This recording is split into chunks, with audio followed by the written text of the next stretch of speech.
A syllogism, it works like this. It says A is B. The universe is contingent. All B is C. Every contingent thing depends on a necessary being to make it the way that it is. Therefore, A is C. Therefore, the universe depends on a necessary being to make it the way that it is.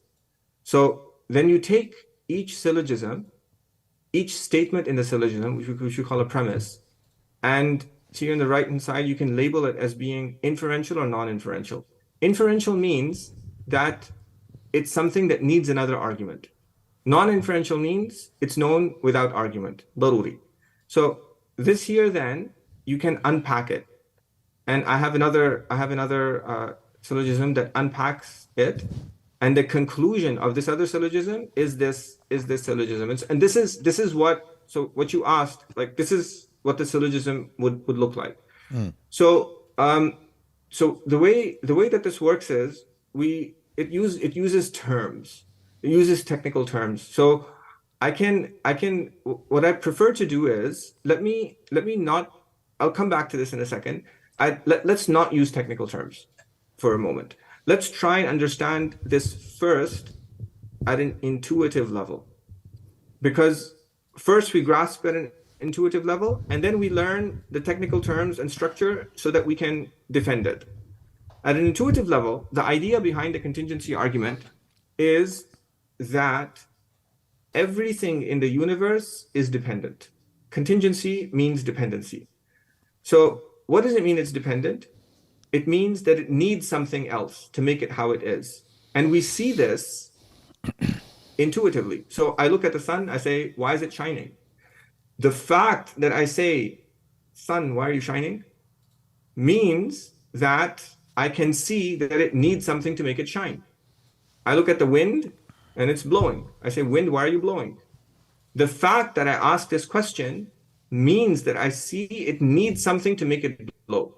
So the entire scientific enterprise, it assumes that everything in the universe needs an explanation. And if things in the... Yeah? Sorry to interrupt, but I just wanted to clarify before cutting you off there. We don't need to really prove that. Number one, it's self-explanatory, self-observable, but also the worldview that we're talking to, the scientific worldview that we're talking to, scientism, also admits that. Yes. Okay. Good. That's exactly. And that's actually, so somebody says that what if somebody denies this? And then so the most effective way to kind of combat it is to say that, well, you can't really do science without it. And since everybody believes in science, this is musallam. We both sides agree to the concept. Universe is in need of things. Everything in the world that we see is in need of something else. Exactly. Okay. Yeah. So that's the first step. Now, the second step is we want to show that the thing that it's in need of cannot be in need of anything else. And that's what we call a necessary being. So, and this is where we differ with the materialist, with the scientific materialist. We differ with them because they say that that other dependent things in the universe can make things in the universe the way that they are. So they say that it's medicine makes the cure. Fire causes the burning. That's what they say. We say no, we dispute that. We say that no, we agree that they're both dependent, but the dependency of things can only be explained by something that's independent. So now this argument is made in many different forms, and I chose the one that was actually I take it from Mustafa Sabri in his Mawqif. He uses this demonstration. He thinks it's the clearest one. He says that imagine a long line of leaning people. He says that if you have one person and that person is leaning on someone else. Now, what you have a situation where this person who's leaning is dependent and he's being held up by someone else. Now let's lean this other person back too. We're going to lean this other person back. There's somebody else holding them up. And now the important thing to observe here is that the thing in the middle now isn't doing anything. Because if the person at the end goes, they all fall down. And this illustrates a principle. And the principle is that if A depends on B and B depends on C, then B isn't doing anything. Yeah. A really just depends on C. Correct. So that means that if you explain something in the universe with something else in the universe that's also dependent, then that thing in the universe doesn't really explain it. It's the thing that it depends on that is explaining it. And if everything in the universe is dependent, then nothing in the then you don't have anything to explain what's happening. And so what you need is you need something that doesn't need anything. And it's that thing that's making everything the way that it is. Yep. Okay. So in this example of dependency, if they're all connected in a circle, okay, so we can get, we submit to the line of leaning people. The line of leaning people has to have a wall or a person leaning them, supporting them. What if, though, they're in a circle? Yeah. So circularity. Yeah. So circularity is, so in the physical example of circularity, in that physical example of circularity, the people who are leaning are not really completely dependent on the thing behind them because they're actually supporting the person ahead of them. So if you actually work out the laws of physics and the way that they work, there's each person in the line is doing something to the person in front of him and then being held by the person behind him. So it's not a situation where things are really completely dependent on something else. So that's and so this analogy of the long line of leaning people, it is an analogy. It's not something, we're not saying actually that the contingent things in the universe are all depending on each, are lined up and God is at the end. What we're really saying is that God is holding everything else up immediately. This is a proof by contradiction. It's saying that if contingent things were the only thing, then there would be nothing to hold them up. So the situation that best describes the situation that scientists, materialists are dealing with is the long line of leading people. But you can use other analogies too. So one of my students, he said that, you know, the way that what helps him is to, instead of having a line of people, to have somebody standing on the shoulders of somebody else, and that person standing on the shoulders of somebody else. And then you keep on doing that. And he said, there's no ground. What happens? They're all falling. Now you can't get in a circle. So you can't, it doesn't help you. So, and you have other analogies too, but there's this general idea. It's an intuition that if A depends on B, B depends on C, B isn't doing anything, A depends on C. If you get that, then you can get the conclusion. What have some atheists said in response to this?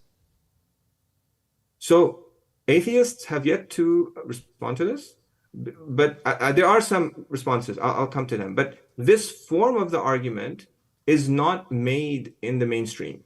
There is a contingency argument that Thomas Aquinas made, Leibniz made, but they're not the same, because nobody comes to the radical conclusion that the Muslims do, which is that the universe completely depends on God, completely and utterly.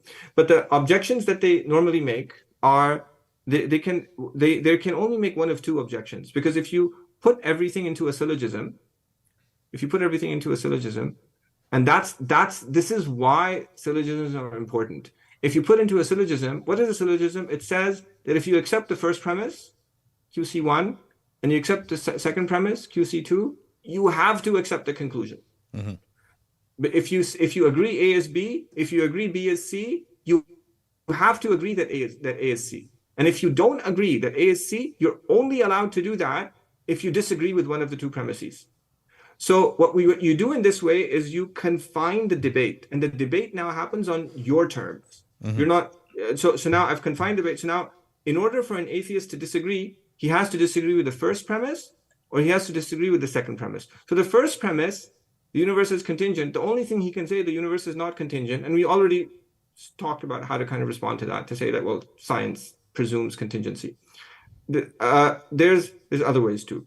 But the second thing here, there is the most common objection is the most common objection to the second thing is something called the fallacy of composition. Okay. So the fallacy of composition, so what I've done here is I've actually cataloged all of the possible objections and their answers. So you can object here, or you can object with the fallacy of composition. So the fallacy of composition, it says that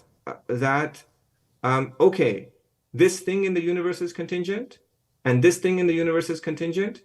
The individual things in the universe are contingent, but the universe as a whole is not contingent. Because for you to go from the contingency of the part to the contingency of the whole commits a logical fallacy. You cannot assume that just because the parts are contingent, that the whole is contingent. And they give an example, and they'll say that the bricks in a wall are all small. Does that mean that the entire wall is small? No, it doesn't. To say that because the bricks are small, the wall that is composed of those bricks commits the fallacy of composition. So this is an objection that they will raise. And so the answer to that objection is to say is you can answer it in a number of different ways. The first way is to say that actually you don't need to say the entire universe is contingent. Just as long as one thing is contingent, it needs a necessary being. So you just kind of sidestep the whole thing. Another way is to say, this is the most comprehensive way, it's to say that this gets a little bit technical, but it's hopefully like it's okay. But it's to say that the fallacy of composition is an informal fallacy. An informal fallacy means it's a fallacy that's not related to the abstract form of the argument. A is B, B is C, A is C, that's the form. An informal fallacy has to do with the subject matter. So there are cases where extrapolating the property of the part to the whole is fallacious, such as when you extrapolate the smallness of the brick to the smallness of the wall, that's fallacious. But there's other cases where it's not fallacious. The bricks in the wall are red, therefore the whole wall is red. Correct. The bricks in the wall are heavy, therefore the whole wall is heavy. Correct. The bricks in the wall are hard, therefore the whole wall is hard. Correct.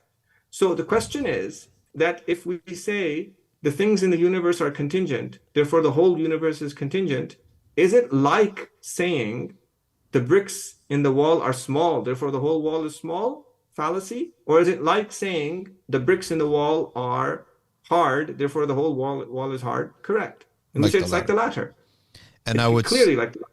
Correct. Yeah. And one would also be able to say that every whole is contingent, because by saying whole, you are inferring the existence of parts. Therefore, it is dependent upon parts. Yep, you could say that. So a whole can never be separated from its parts and can never have a different essence than its parts. Yes.